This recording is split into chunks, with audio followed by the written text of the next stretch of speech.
جشن عید میلاد النبی صلی اللہ علیہ وسلم منانے والوں کی 5 غلط فہمیاں۔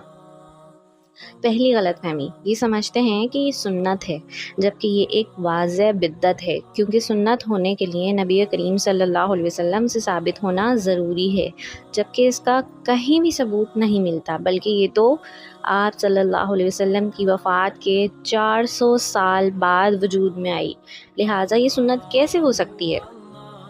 دوسری غلط فہمی، یہ سمجھتے ہیں کہ یہ بدعت حسنہ ہے، جبکہ کوئی بدعت اچھی نہیں ہوتی، کیونکہ نبی کریم صلی اللہ علیہ وسلم کا فرمان ہے، ہر بدعت گمراہی ہے اور گمراہی جہنم میں لے جانے والی ہے، اسی لیے دین میں شامل کی جانے والی ہر نئی چیز مردود قرار دی گئی ہے۔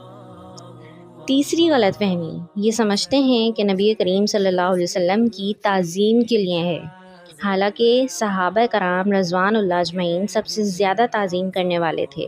اگر یہ تعظیم ہوتی تو کیا صحابہ کرام رضوان اللہ اجمعین اس کا اہتمام نہیں کرتے؟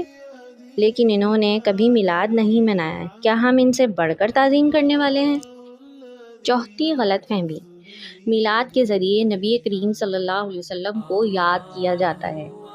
نبی کریم صلی اللہ علیہ وسلم کی محبت کا تقاضا ہے کہ انہیں ہر وقت یاد رکھا جائے، درود و سلام پڑھا جائے اور ان کا یہ ذکر ہمیشہ زندہ رکھا جائے۔ اس کے لیے خود ساختہ دن متعین کرنے کی ضرورت نہیں ہے۔ جشن عید میلاد النبی صلی اللہ علیہ وسلم منانے والوں کی 5ویں غلط فہمی، یہ نبی کریم صلی اللہ علیہ وسلم سے اظہار محبت کا ذریعہ ہے، حالانکہ محبت کا سچا اظہار آپ صلی اللہ علیہ وسلم کی اطاعت اور سنت کی پیروی کرنا ہے، نہ کہ شریعت کے خلاف نئے طریقے ایجاد کرنا۔